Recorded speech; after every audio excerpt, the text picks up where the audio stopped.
Welcome to Brew House. We are so glad that you have joined us. This is a weekly podcast and videocast series. We make fun of bad coffee. We love drinking good coffee. And more importantly, we really enjoy discussing and answering the tough questions that you guys, our wonderful audience, are asking us each and every week. So look forward to you guys tuning in. Every single week, we are going to answer a different question and just give you some of our thoughts and ideas around it. We would love participation, so please feel free to comment, email us, provide us feedback. We want to hear from you because this is only as good as the questions you ask. Well, welcome to Brew House. My name is Brennan. This is Shane. Are you sure? I'm pretty sure. Last time I checked, that was my name. All right, man. How you doing, man? How's it going? I'm doing pretty good. How are you, man? You know, it's been really good getting back into fall. Yep. The weather definitely cools down, which I know you're not a fan of. No, I'm not, man. It's But- summertime forever. You know, if we could go back a couple months to summer, that would be wonderful. Yes. But we can't, so we're inside recording a podcast and videocast with good coffee. Yes. I hope it's good coffee today. Well, it might be. It might be. So in the spirit of what you did last time, Yeah. we're going to have some coffee. Oh boy. All right, we're getting right into the coffee today. So tell me, are you going to tell me about it, or do you want me to try it first? No, I'm gonna tell you about it to build your anticipation. Okay. Okay? So the last time we were here, you served me instant Tim's. Delicious instant Canadian coffee. And I would say that delicious and instant and Tim's don't belong in the same sentence together. I don't know if any of those words belong in a sentence. Yes, but anyway, so in the spirit of that, I decided to do another instant coffee. Oh boy. However, Okay. I got this one here. It's Starbucks, and it's the Columbia. Okay. It's a medium roast, but it is an instant coffee. I Okay. just thought, you know what? Tim's is probably down at the bottom of Yep. the barrel for quality, in my Okay. opinion. So I thought, you know what? Starbucks, I'm not the biggest fan of either, but you know what? I figured maybe their instant's a little better. So this is instant Columbia. So why don't you give her a try, and we'll see what you think, man. Okay. You know what? I will say that is infinitely better than Tim's instant coffee. That's not even a Yes, a absolutely, close. absolutely. I will say you can tell it's still instant coffee, Oh, absolutely. but as far as that goes, that's drinkable. Yes. I would say if you're going to do this, don't do it in a cup as small as mine because, man, it is really strong. So maybe Yeah. don't put a whole package in, but it's not bad. It's still kind of bitter and burnt to me. But It's got a little bit of a pretty dark flavor to it. I mean, it's definitely not as bright and warm as a fresh cup, you know. Oh, yeah, for sure. But However, if you're in a rush, though, I think this wouldn't be a bad, say, let's see the package over here. a bad idea. Let's see. So, I mean, if Starbucks ever sees this, I know you're not a huge Starbucks fan, but I Yes. love Starbucks. Yes. And I would happily sponsor them right here. I'm just going to do product plugs every single week and just wait to see who actually responds at some point and says, Okay. yeah, we'd love to sponsor you. So Now, I will say, I will be a corporate shill. I do like Starbucks Americanos. Yes. I do like their Americanos. And their cold brew light Yep. roast is not bad. You and I both agree. Starbucks, they have 2 espresso roasts. Yep. They just introduced a new one, I think it was 2 years ago. Yep. And it's a blonde espresso. Yep. And it's actually quite nice. Yeah, it's good. It's smooth. It doesn't punch you in the face. No, it doesn't have that same kick. I mean, No. it's coffee. Yep. It's espresso, but it doesn't have that bitter kick that a Right. lot of others do, right? Right. So I'm still cool. I will order an Americano There we if go. I go to Starbucks. But Yeah. that's about it. Hey, there you go. You know what? This isn't bad. So there you go. All right. So it's a step up from what you I think treated this is me a to. step up. If you're Okay. going to go for instant coffee, don't go for Tim Hortons. Go for Starbucks medium roast via instant. That is our, if we were going to recommend instant coffee. Yes, and they actually That's have what different we might blends do. of instant. I just got Columbia There you go. because I felt like Columbia. Fantastic. Well, hope you guys enjoyed that today. We just enjoy making coffee because it's an excuse for us to drink coffee. Absolutely. And part of Brew House is us being able to make up an excuse to drink coffee. So Yes, even if it's not the best coffee. sometimes we just like to give each other a hard time, and that's all last week's Tim Hortons instant was. So you got me back, but it's still pretty good. Like, this is drinkable. I didn't treat you badly, man, No. like you did me. I mean, this I can still drink through the episode, whereas that Tim stuff, I don't think you and I touched it after that first sip. That was dude, I was like, that was pretty bad. I'm done.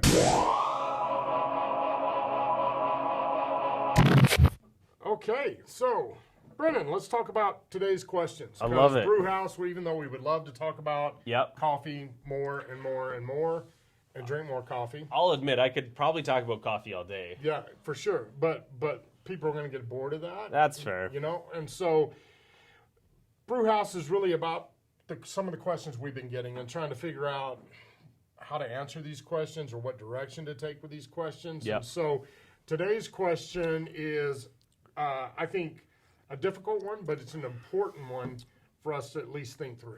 Okay, what do we got?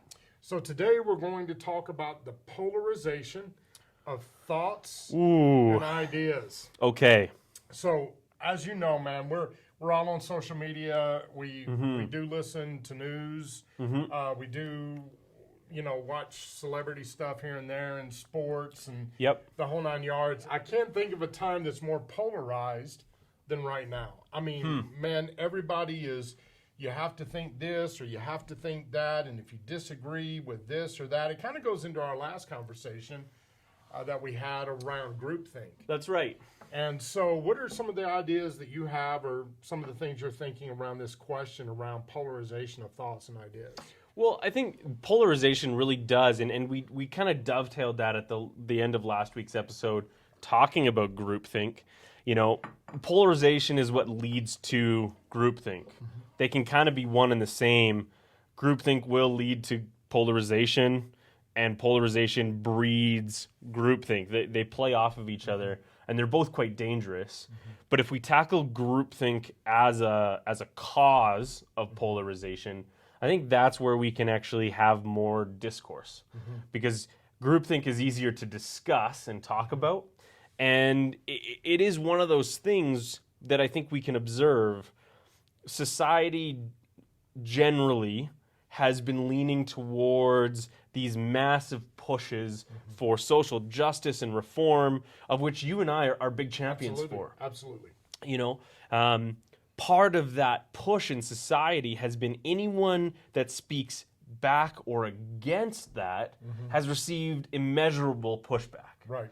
And the thing that we both highlight, both in our counseling worlds and our faith worlds, is this idea that there's a push for acceptance and tolerance, except if you're not accepting or tolerant, right, of the predominant view. And so this idea that society has moved towards more inclusion, towards more acceptance, I don't know if that's actually accurate or portrays a full picture of where we are. We have become more inclusive maybe of some ideas that are really good, but then other ideas that maybe are not so good. And one of the things, or one of the ideas that I see about this that's pretty dangerous is the lack of tolerance. We become really intolerant when we're faced with something that's not part of our groupthink. We become really polarized. Yep. And so we tend to want people to engage and think and talk when it comes to our issues, but when we're countered by other issues or other thoughts, man, sometimes the anger, the venom, the intolerance level can be pretty high.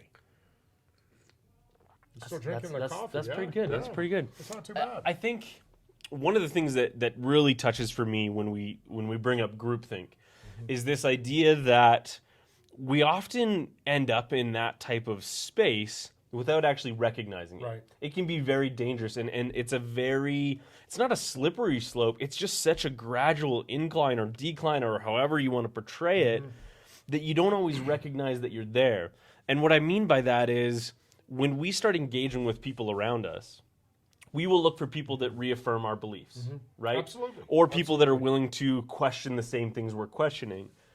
The difficulty becomes as you gradually surround yourself with like-minded people, which in and of itself is not bad, but when you do that and you intentionally exclude anyone outside of your mentality, you just begin reinforcing your own belief systems. And then when you come to a place where you might disagree with those individuals, it's very easy to manipulate or adjust your own internal belief structure to match the group. Right. Because now you don't want to go against them. Exactly. Because you've seen what happens if you go against them, right? Yeah. And nobody wants to be part of that. Right, exactly. And so often the line between, I would say, good behavior or questionable behavior, unethical behavior, is motivated by our groupthink mentality. And it's very easy to move in a direction we maybe don't intend without recognizing that that's where we're moving. Well, one of the things that I'm thinking through, and I believe a certain way, and I'll kind of hold that back for right now. Sure. But I guess the question I have for you is, do you think this polarization of ideas and thoughts and people, the whole nine yards, and, you know, it's being driven by media, it's been driven by politics, the whole nine yards. Do you think we're actually losing our ability to learn? I think we are, right? So we're answering this question because we have both been asked in various ways, because we work in a faith-based community. Is polarization healthy in the church? And I have very vehemently said, no, it's not healthy. Because, you and I don't agree on everything theologically. What? I know. This is a shock. You don't agree with me? I know. Oh, You're going to just... man. This podcast might end here right now. Go. But until I fix that. Until you fix that. But, you and I don't agree on everything. And we learn from each other through those differences. And that's where we want to encourage other people to really seek out opinions that aren't their own and learn how to be accepting of that. And this leads us to maybe something else, but that is acceptance of something is not affirmation of that. Exactly. Right? So 100%. How does that impact groupthink? Well, I think that's the problem, is that they want to lump two things together, right? They want to say that acceptance and approval or acceptance and affirmation are the same thing. Right. And like my personality type, I refuse to be pigeonholed in that. Yeah. Because I don't see it as the same thing. So Right. you and I disagree on some things, but that doesn't mean I don't accept you. Right. Right? And it doesn't mean that I have to necessarily change you, or vice versa. I can just say, you know what, we disagree on this. However, I think on some things, disagreement actually makes us stronger.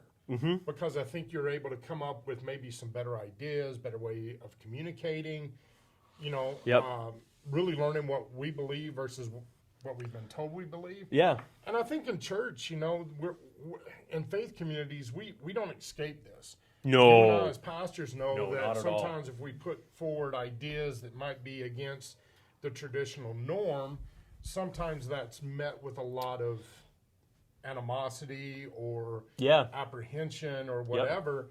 I think back to a time in which you and I were sitting together with other pastors, and we were talking about this idea, and I remember when we raised some questions around those ideas and maybe presented a different way of looking at it, man, we were immediately met with,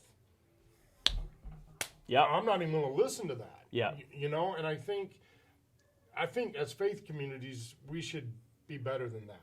Yeah, I think there's so much value in what you just said, especially because as a faith community that really discusses so much of accepting people, loving people, right? We want to be in a very inclusive community where there's no barriers to being involved where we operate.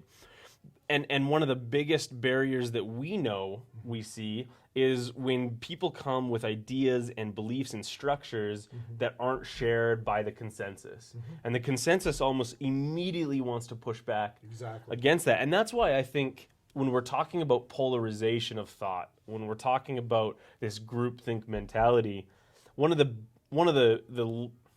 maybe the biggest encouragement we can provide is just encouraging critical thinking. Right. Absolutely. Right? And that's good. Yeah. I think you encourage critical thinking as a way of approaching beliefs, as approaching groups.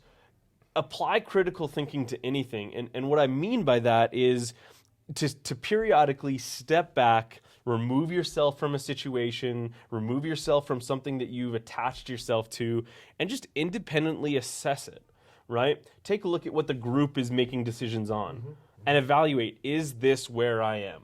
Do I believe all the things that this group is making decisions on? And if you don't, finding ways to communicate that. Now, that might mean you're going to get pushback. And sometimes that may be terrifying for some people to be like, wow, like you're asking me to go against the norm here and express an alternate view. Right. It can be terrifying. But to simply make a decision because that's what the group decided isn't healthy as an individual. Right. Right? So how do we, maybe I can ask you this, how do we as individuals learn to evaluate our own beliefs and systems? How do we learn to communicate those? Well, and I think this is a good question because I can remember as a pastor, I started at one place and now I find myself at, in some ways, a completely opposite place. Right. In some ways. You mean you've changed? Yes, I have. I What? have changed. I'm an 8 that can change. There you Wow. go. And so I think one of the things I think through the process, I think maybe the first step is to realize that we don't know it all. And I think that that's a real struggle because especially when you're talking about issues around faith, a lot of faith that is handed down is tradition. Yeah. And sometimes, just like we are with science, just like we are with mathematics, all of those things, we're discovering new things. And that discovery of things, we should take pause and go, okay, well, does this reinforce what I'm thinking? Or does this change or add a nuance to what I'm thinking? So I think, first of all, we have to swallow a little bit of humility and say, hey, we don't know it all. Yep. Right? And I think the second thing that maybe we can do through this is to breathe. Yeah. Is to just take pause and just breathe, because you and I, we may not agree. You're talking about breathing exercises? Like, No. I'm taking, don't react so quickly. okay. So take a deep breath, let the reaction kind of fade away, and listen. Because just because you disagree with me on something, I Right. shouldn't take it as a personal offense or an assault, right? It's not as good when it starts cooling off. But It gets worse. but anyway, so drink it while it's warm. But I do think if we would take just a second just to calm down Yep. and just listen and realize that these aren't personal, Yeah. that we're having dialogue. And I think one of the things that I really enjoyed about Canada is the diversity. Right. And Because for those that don't know, you are a true red-blooded American. I am from Nashville, Tennessee. And even though you're different, I still love you. Well, I appreciate you loving my difference, and I love your difference. Absolutely. And so I won't get into the Canadian groupthink mentality that all Americans are. I'll stop right there. yeah, just be kind. I'll stop right be there. Be kind. Yeah, like every Canadian. But one of the things You know what? I'm sorry. As a Canadian, I should apologize there. So that's my Canadian apology. It's okay, man. It's all good. So, dude, I'm trying not to lose my train of thought and keep You're interrupting completely me lost here. now. So anyway, coming and living in Canada, the cultural diversity I've really learned to appreciate, especially when it comes to ideas around community, faith, all of those things. Because what I've found is that, believe it or not, I have a pretty white way of thinking. Shocker. Now, I didn't say right, I said white way of thinking. Yeah. And so I began to look at this diversity of culture, and I begin to learn things, and I begin to see things in our faith and in the scriptures we use as, wow, I hadn't seen that before. And wow, I didn't see my role in that before, which there's a certain amount of swallowing pride and humility that have to take place, because I'm pretty stubborn, and you know that. Ooh, yes, I won't sometimes. comment on that. Yes, I can be pretty stubborn, but that's one of the beauties that I think diversity brings us, that if we're not so polarized, we can start looking at people and their ideas and what form those ideas and what they can bring to the table. And I feel like that makes us stronger and richer, not not less. For those that maybe don't know, you spent a number of years on Vancouver Island. I did. And you worked with a number of native groups. I did. In and around the area where you were ministering. I did. And conversations you and I have had, the amount that those interactions influenced how you saw Scripture, how you interacted in your faith, how you learned to incorporate things, because you began to understand that you really had only approached things from one set of biases, right? And to learn to incorporate other things. Well, I think one of the primary things that is really difficult for us as Western white people is that we want to see ourselves as the persecuted ones. But actually, we might have to see ourselves more like Rome. Right. We're the ones maybe persecuting more than it's coming at us. And I think we have to see ourselves more like Rome. And when we do that, it's not fun. Right. But we begin to learn this deeper level of faith and community and how we can come together and be stronger versus, which I think is tragic, this polarization of intolerance is we're right, you're wrong. No, we're right, you're wrong. Yeah. No dialogue. I think something that goes alongside that, and maybe we can wrap up with this, but that is, it can be terrifying to step back and examine your belief system. Right. And that's something we've been asked about a number of times in the past in different interactions. How do I do that? How do I actually approach things? You mentioned humility. I think that is a huge component to honestly examining yourself, is to have the humility to recognize your own faults and weaknesses. I think to have the courage and to understand that it is uncomfortable, right? Most people that I've interacted with, it's weird, it's uncomfortable, it's terrifying. Yep, it will be. But often we feel that way because if we examine something, we have this fear that our entire belief system may fall apart. And my answer to that is, if it does, it wasn't a very stable belief system. Right? Most often I find, probably 99% of the time, with myself, with individuals that I've worked with in a counseling capacity, when we've examined belief systems, a couple things change, pieces here and there. But for the most part, you actually learn to reinforce the really positive, strong elements of your belief system, your systems and your structures that you operate in. And so you're only growing as an individual. And that's where polarization then is defeated, because you can understand, I belong to this group over here, and I can acknowledge and accept that. But here's where I differ, right? And so you gain a better sense of your own identity, and that can only be a healthy thing.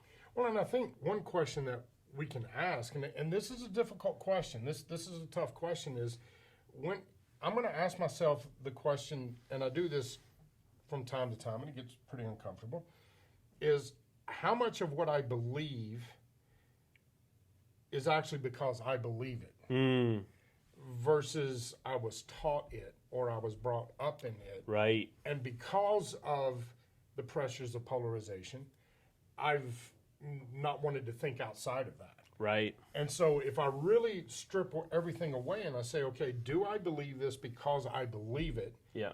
And I've researched it, I've thought it through, and this is what I believe. Oh, but Shane, that sounds like work. It is That work. sounds like work. I don't want to do work. It is work. It is work. But I do think this. I think that at the end of that journey, you're stronger. Yep. You're probably more open-minded. You're willing to enter into places of dialogue because there is this humility of maybe I'm wrong. Yep. Or maybe I need to tweak this or that. So, I would just encourage us to really, and we'll talk more about this later on in our series, but I just think maybe we should really look at this polarization idea and try to say, okay, it's time we push pause on this. Yep. And let's start down a different path. There you go. Would you agree? I can't agree anymore. Couldn't have said it better myself. All right, so you're going to come my way then. Polarization of thought, ladies and gentlemen. Yes, exactly. There you go. Well, thanks for joining us. And listen, try this. If you're in a rush, I wouldn't say replace your main coffee. If you with like this. instant coffee, you'll like it. Yeah, but drink it when it's warm, because as it gets cooler, it's not as good. There you go. Thanks for joining us. We will see you guys again next week.